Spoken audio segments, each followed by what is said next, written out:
Welcome to bird media. నేను మీ పవన్ కృష్ణమూర్తి. రాజకీయ పార్టీల అనుయాయులు, వాళ్ళ కార్యకర్తలు వీళ్ళందరికీ ఒక సలహా ఇస్తున్నారు. ఏంటంటే మీడియా హౌసుల ముందుకెళ్ళి నిరసనలు, ధర్నాలు ఇలాంటివి దయచేసి ముందు చేయమాకండి. ఆ తర్వాత జరిగేటువంటి వాటికి ఎవరు బాధ్యులు కాదు అని చెప్పి ఒక సలహా పడేస్తున్నారు సోషల్ మీడియాలో.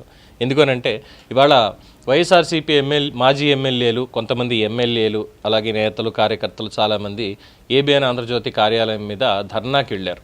వీకెండ్ బై ఆర్కేలో వచ్చినటువంటి ఆ చిన్నపాటి కథనం ఏదైతే ఉందో ఆ 4 లైన్లు, దానికి మహిళల్ని ఏదో కించపరిచేశారు అని చెప్పి, ఇది అని చెప్పి, అదని చెప్పి ఏదో మాట్లాడుకుంటూ అదే వాస్తవం అనుకున్నట్టుగా వాళ్ళకి నచ్చినట్టుగా అన్వయించుకొని ధర్నాకి వెళ్ళిపోయారు. దానికి కోపం వచ్చేసిన జగన్మోహన్ రెడ్డి గారికి, అందుకే ధర్నా చేశారు అంటున్నారు. సరే, ఆ వెళ్ళినటువంటి ధర్నాన శాంతియుతంగా చేసి మాకు ఏబిఎన్ ఆర్కే క్షమాపణ చెప్పాలి అనో, లేదంటే ఒక 10 నిమిషాల పక్కన నించుని ధర్నా చేయడమో ఏదో చేస్తే బాగానే ఉండేది. ఉంది కదా అని మందన వేసుకుని వెళ్ళిపోయి చివరాఖరికి ఏమైందయ్యా అంటే ఎమ్మెల్యే, మాజీ కూడా కాదు ఎమ్మెల్యే, హైదరాబాద్ పోలీస్ చేతిలో చెంప దెబ్బతిన్నారు.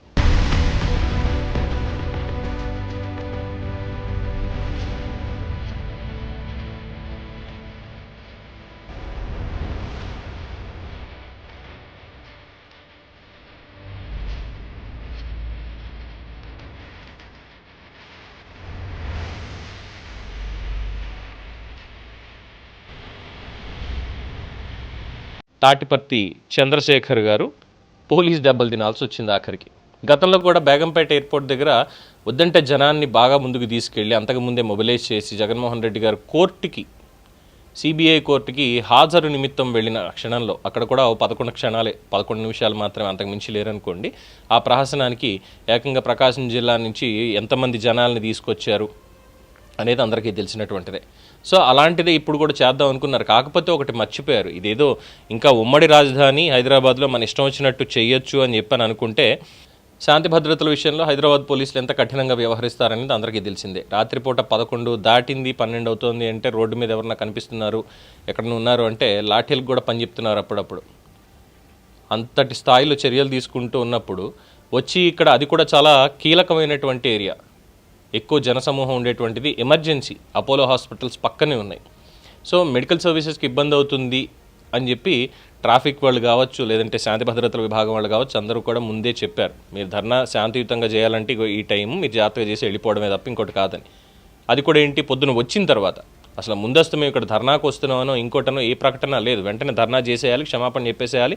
దాని మీద లేళ్లప్పిరెడ్డి గారు, ఎమ్మెల్సీ గారి ఒక కంప్లైంట్ ఇచ్చేస్తారు ప్రెస్ ఇన్ఫర్మేషన్ బ్యూరో వాళ్ళకి, బార్క్ వాళ్ళకి, అందరికీ కూడా.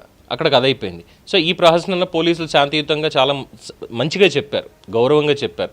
అయినా వినలా, మేము దూసుకుంటూనే వెళ్ళిపోతాం, మేము ఇంకా ముందుకు వెళ్ళిపోతాం, మా ఇష్టం అనేటువంటి విధంగా పోలీసుల మీద చేయేస్తూ ఊరుకుంటారా? పోలీసుల్ని తోసుకుంటూ వెళ్ళిపోతాను నేనంటే హైదరాబాద్ పోలీసులు ఊరుకోవాలా? ఇదేమీ ఆంధ్రప్రదేశ్ కాదు కదా, మనం ఏం చేసినా పోలీసులు ఏం మాట్లాడరులే అని అనుకోవడానికి ఇక్కడ అంత సీన్ లేదు.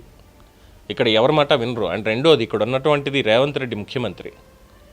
గతంలాగా కేసీఆర్ గారు లేరు, కేటీఆర్ గారు లేరు. పర్లే మన వాళ్ళని చేసుకోండి ధర్నాలు అని చెప్పడానికి. అట్ ద సేమ్ టైం వేరే వాళ్ళు ఎవరైనా ధర్నా చేస్తున్నారు, నిరసన చేస్తున్నారు అంటే ఇది మీ రాష్ట్రం కాదు, పక్కకెళ్ళి చేసుకోండి అనడానికి ఉన్నటువంటి పరిస్థితులు కూడా కాదు. అందువల్ల జాగ్రత్తగా ఉండాలి అని చెప్పాను. సో వైకాపా ఆంధ్రప్రదేశ్లో అధికారంలో లేదు. హైదరాబాద్ ఇప్పుడేం మనం ఉమ్మడి రాజధాని కాదు.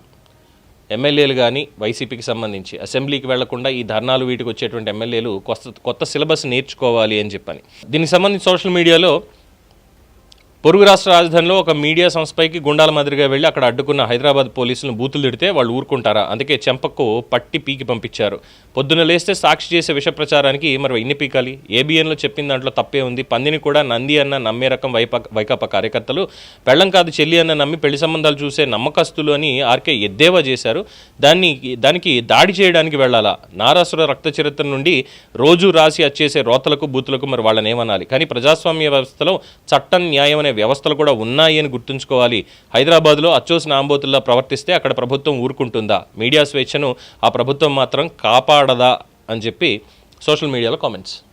ఇష్టం వచ్చినట్టు వ్యవహరిస్తాం, ఇష్టం వచ్చినట్టు ఇక్కడికి వచ్చి బూతులు తిడతాం పోలీసుల్ని అంటే ఏం చూస్తూ ఊరుకోరు. నీ రాష్ట్రంలో పనిచేసుకోబోయి ఇక్కడ నీకేం పని అసలా అని చెప్పి మొహం మీద చెప్తారు.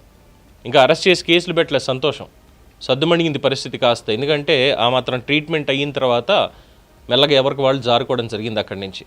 ఏదో ధర్నాలు చేసేస్తాం ఇది అనుకొని వచ్చి ఇక్కడ చేస్తే జగన్మోహన్ రెడ్డి చెప్పినా ఇంకెవరు చెప్పినా కూడా వినేటువంటి పరిస్థితి ఉండదు.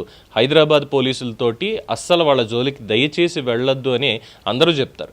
మరి అది ఆంధ్రప్రదేశ్లో ఉన్నటువంటి వైకాపా ఎమ్మెల్యే గారికి, మాజీ మంత్రులు, మాజీ ఎమ్మెల్యేలకి తెలుసా లేదు మర్చిపోయి ప్రవర్తిస్తున్నారా అని చర్చ జరుగుతుంది జనసమూహంలో.